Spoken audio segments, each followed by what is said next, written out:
dugaan kekerasan seksual terhadap anak kembali terjadi. Melansir Tribun News, seorang pria berinisial SM berusia 52 tahun diamankan polisi di Mamuju, Sulawesi Barat. Ia dilaporkan melakukan tindakan terhadap anak tirinya yang masih di bawah umur. Peristiwa ini disebut terjadi di dalam rumah saat kondisi keluarga tengah tidak baik. Kasus ini pun menjadi sorotan publik, terlebih ibu korban diketahui sedang dalam keadaan sakit. Pelaku kini telah diamankan aparat kepolisian untuk menjalani proses hukum lebih lanjut. Dalam konferensi pers, pelaku tampak tertunduk saat dihadirkan di hadapan awak media. Ia bahkan mengaku melakukan perbuatannya karena alasan yang tidak masuk akal. Namun, pihak kepolisian memastikan kasus ini akan ditangani secara serius sesuai hukum yang berlaku. Kasus ini kembali menjadi pengingat pentingnya perlindungan terhadap anak dari segala bentuk kekerasan.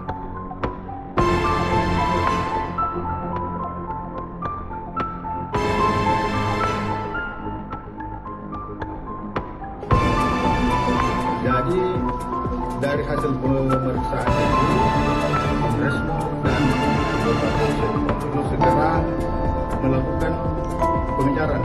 Laporan lengkapnya bisa dikunjungi melalui link di deskripsi dan komentar. Ikuti kami untuk update berita nasional terbaru dan terpercaya setiap hari.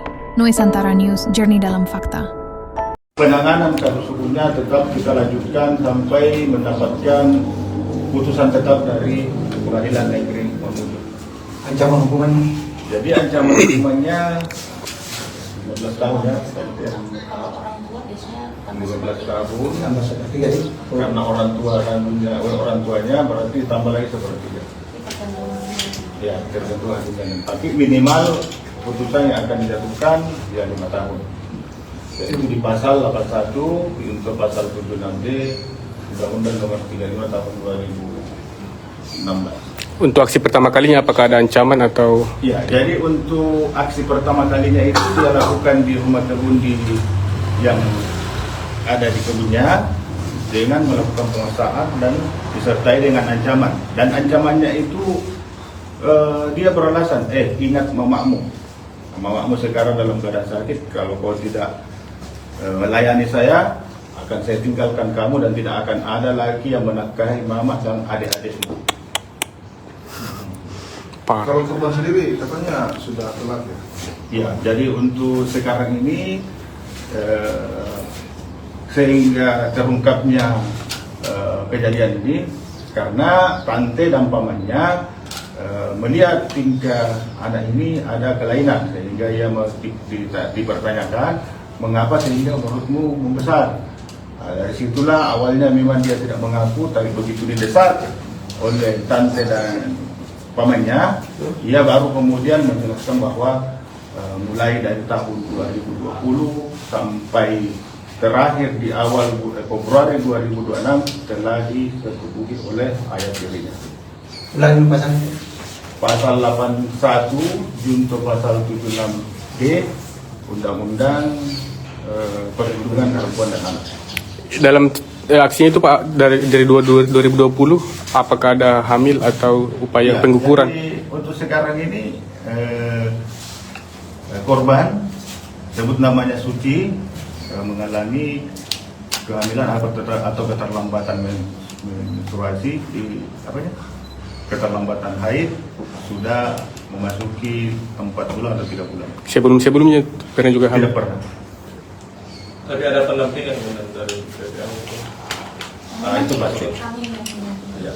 Kalau misalnya nanti karena kan peristiwanya kan terjadi waktu si korbannya masih umur sebelum 18 tahun. Ya, ini Tribuners sedang dilaksanakan konversi pers terkait dengan ayah tiri yang tega melakukan pemerkosaan kepada anak tirinya.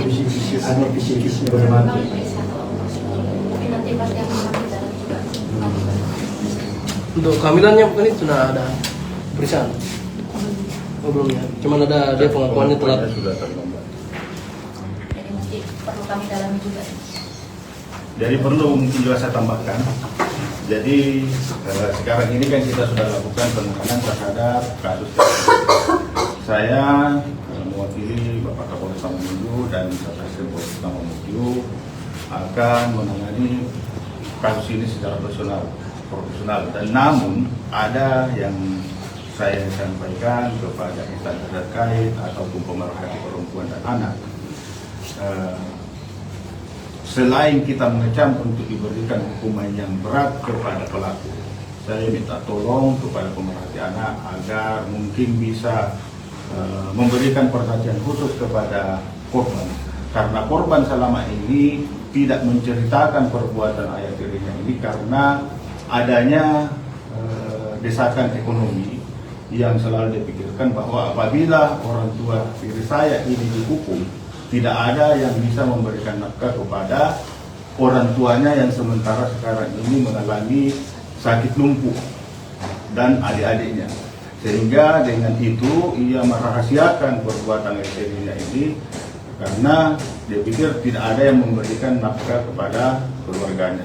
Untuk itu saya minta mohon kepada pemerhati anak atau siapa saja barangkali bisa membuka donasi agar kita bisa memberikan dukungan kepada korban, baik itu secara materi maupun secara batin, agar betul-betul beban psikis yang dialami sekarang bisa pulih dan materinya bisa terpenuhi.